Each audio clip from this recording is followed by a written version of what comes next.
ధన్యవాదాలు అధ్యక్ష. ముందుగా చాలా సంతోషం మిత్రులు ఈరోజు శాసన మండలిలో డిప్యూటీ చైర్మన్ కావటం. మరి మీకు హృదయపూర్వకంగా ధన్యవాదాలు తెలియజేస్తున్నాం. మరి ఈరోజు మిమ్మల్ని ఎన్నిక చేసినటువంటి మా నాయకుడు గొప్ప నేత శ్రీ వైఎస్ జగన్మోహన్ రెడ్డి గారికి కూడా ధన్యవాదాలు తెలియజేస్తున్నాం అధ్యక్ష. ఎందుకంటే మరి ఈ సభలో మాట్లాడొచ్చో మాట్లాడకూడదో తెలియదు కానీ నాకు గతంలో మీరు కూడా వారి జెండా మోసిన వ్యక్తి అని తెలిసింది అధ్యక్ష. వారి భుజాల మీద ఎట్టుకుని వారి జెండాను ఛానల్ మోసారు. ఆర్థికంగా కూడా కొన్ని లక్షల రూపాయలు ఖర్చు పెట్టుకుని మీరు చేసినటువంటి కార్యక్రమం ఆ అభిమానం కూడా లేకుండా వాళ్ళు ఈరోజు ఒక శాసన మండలిలో డిప్యూటీ చైర్మన్ ఎన్నిక జరిగితే అదేనా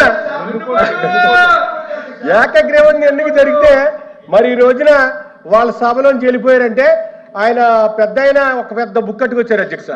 ఆ బుక్ కట్టుకొచ్చి చదువుతూ చైర్మన్ గారికి రూల్ చెప్తున్నారు అధ్యక్ష. రూల్స్ చెప్తున్నారు, రెగ్యులేషన్ చెప్తున్నారు. కానీ ఒక శాసన మండలిలో డిప్యూటీ చైర్మన్ ఎన్నికైనప్పుడు హుందాగా ఉండాలి.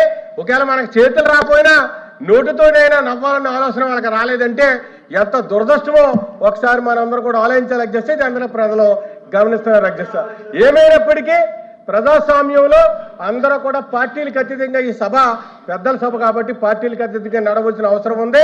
ఈ నడిచే క్రమంలో వాళ్ళు చేసినటువంటి దుర్మార్గ చర్యని మేము తీవ్రంగా ఖండిస్తున్నాం.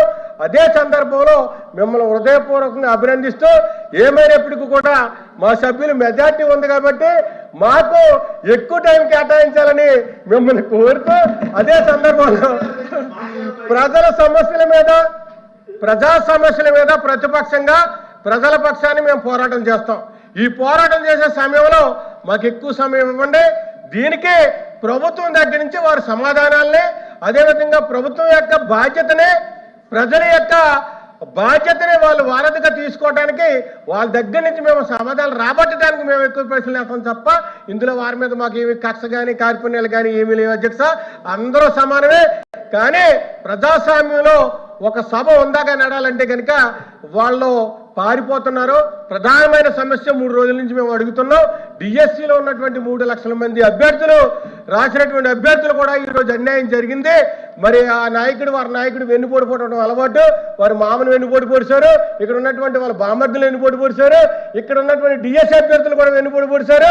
ఈ రోజు శాసనమండలి డిప్యూటీ చైర్మన్ మిమ్మల్ని కూడా వెన్నుపోటు పొడిచారు. కాబట్టి ఆ వెన్నుపోటు మేము పొడవకుండా మా జగన్మోహన్ రెడ్డి గారి నాయకత్వంలో మేమందరూ కూడా మీకు సంపూర్ణమైనటువంటి మద్దతు ఇస్తామని అదే సందర్భంలో మీరు కూడా ఒక తండ్రి వలె అందరినీ కూడా సమానంగా చూడాలని చెప్పేసి మనస్ఫూర్తిగా కోరుకుంటూ ఈ అవకాశం ఇచ్చినందుకు మీకు ధన్యవాదాలు. హృదయపూర్వకంగా మీరు ఈ 2029 సభ నడిచే వరకు కూడా మీ డిప్యూటీ చైర్మన్ గా కంటిన్యూ అవ్వాలని మనస్ఫూర్తిగా కోరుతున్నాను అధ్యక్ష. ధన్యవాదాలు అధ్యక్ష. అరుణ్.